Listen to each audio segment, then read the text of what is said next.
See, I knew I shouldn't have had him do the introduction.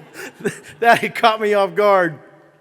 For those of you guys who don't know this, when Brian had called me to tell me the news, I was very flattered.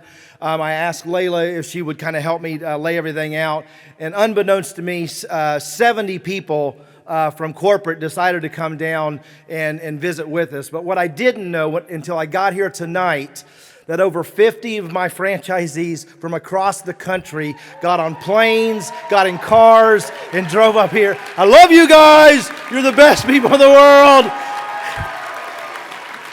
Unbelievable.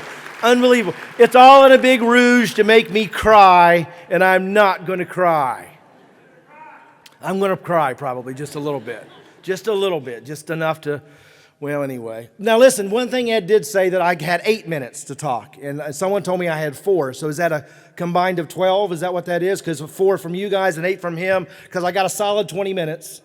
And then I'd like to sing a song. I want to do Sinatra's My Way, and I want to do it twice. I want to do it with accompaniment, and then I want to do it a cappella, if anybody's... and I'm not much of a singer, but you'll get the emotion. I think that's what you're really going to get. Why did I let Ed Reynolds introduce me? I don't know. It took half my material. I'm blown away. I tell you what I will do. I will work hard to make sure that Ed never gets into the Kentucky Entrepreneurs Hall of Fame. That's it. I'm blown away. I was so flattered. I was caught off guard. I was honored when Brian, you called, and I'm a very skeptical person, and I thought, how much is this going to cost me? And it wasn't about that at all. It was a recognition from people that nominated and people that in the past inductees that have voted, and I'm just blown away, and I'm so touched by this opportunity and this recognition. It's beyond anything I can imagine. But I wanted to kind of thank people, and I wanted to do it in a little untraditional way, because I do think it's been said many times that people are just an aggregate of the influence of the people in their lives. And it's so true. It's unbelievably true. My friends, 70 of my friends are here tonight, and they are some of the most brilliant people I've ever worked with and been friends with. It is incredible. However, over the past 5 to 10 years, I have realized that I might not be the smartest guy in the world. And so if I'm not the smartest guy and I'm thinking you guys are brilliant, it might be that you guys aren't really that smart. So it might be that we're just a bunch of dummies driving around selling sugar to children. And that's a very good possibility. But then I thought, when I saw them all down here and they all got on a bus and drove down here, I had this other epiphany. And I'm going to ask Susan, our HR director, is everybody on the clock? Okay, yes. Everybody is still on the clock. So who's the dummies now? Because by applause, if you're getting paid to be here right now, let me hear about it.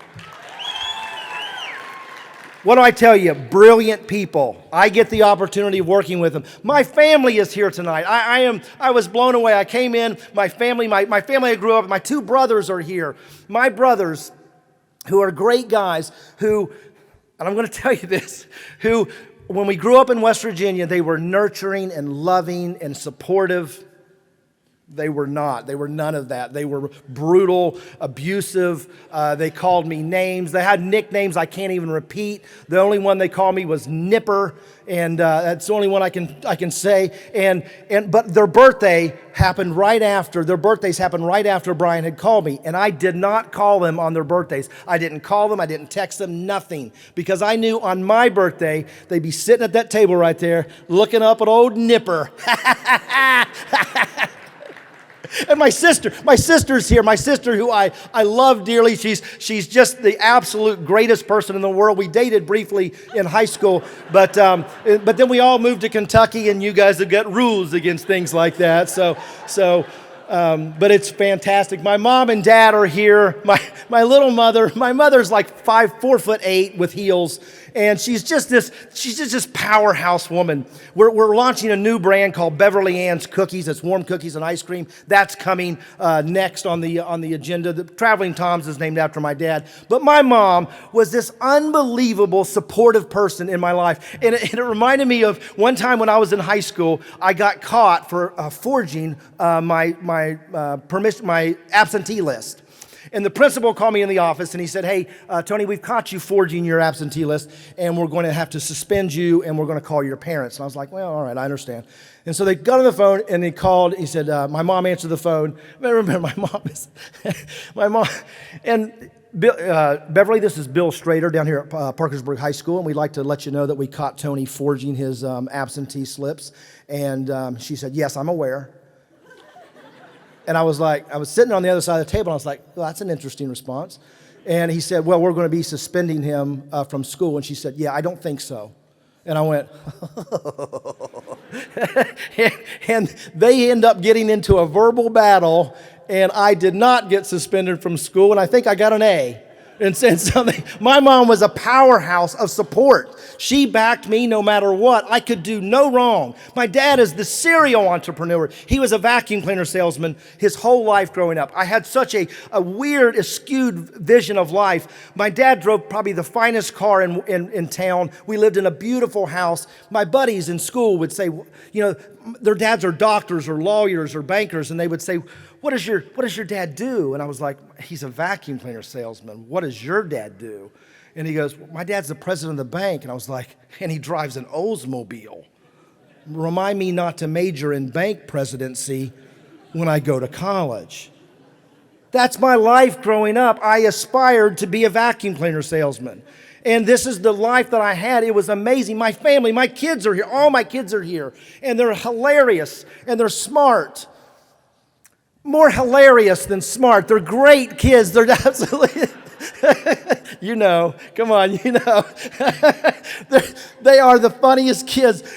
But we've gone to this place in our lives now. Now, when we sit down at family dinner on Tuesday nights, they're all out of the house and they come back for family dinner and we sit down and I find myself becoming the butt of every joke. And I'm like, oh, this is where we've gone in life. They're tremendous kids. They work hard. They do an amazing job. And as everybody has said, I've got my wife of 31 years who has done everything. Unbelievable. But Susie has backed every hairball idea I've ever had. She would support me unconditionally except for one thing. She said, you have to work outside the home. She said, you cannot work from a home office. And I was like, well, why is that? She said, because you drive me crazy. So I will support you unconditionally. Get out of the house. And it inspired me to get an office building. And we started Kona High. She said, you just got to go out. And that was good inspiration. But she's been my buddy. She's been my amigo, my partner in crime. We've done everything together. And I'm not going to cry. And she's just always been there. And it's been really remarkable. So you're an aggregate of the people and the influences in your life. And if you hear those stories and you think about these incredible people that I get to work with, that franchise from Kona, that are my teammates, and you look at my family and you look at I would feel all that support. I think, and when I thought about this, I would feel less. I would be embarrassed if I wasn't standing in front of you here today. Because with that kind of support system, with that kind of team, with that kind of things, it is incredible. You should achieve this. You should be able to sell 1,700 franchises and keep building and growing and build a great company because of the people that are in my life. And I'm so grateful for that. And last thing, I want to promise you, beyond the shadow of a doubt, under no circumstances will Ed Reynolds ever be inducted into the Kentucky Hall of Fame. And I'm saying that as a joke because if it wasn't for Ed Reynolds, I would not be standing here today. Well, actually, I probably would be standing here, but it wouldn't be. Ed backed me in the beginning. Ed supported me. Ed he still edifies me to the unbelievable degree. He is the personification, the definition of a true friend. And I love you, buddy. So thank you guys so much. Let's leave.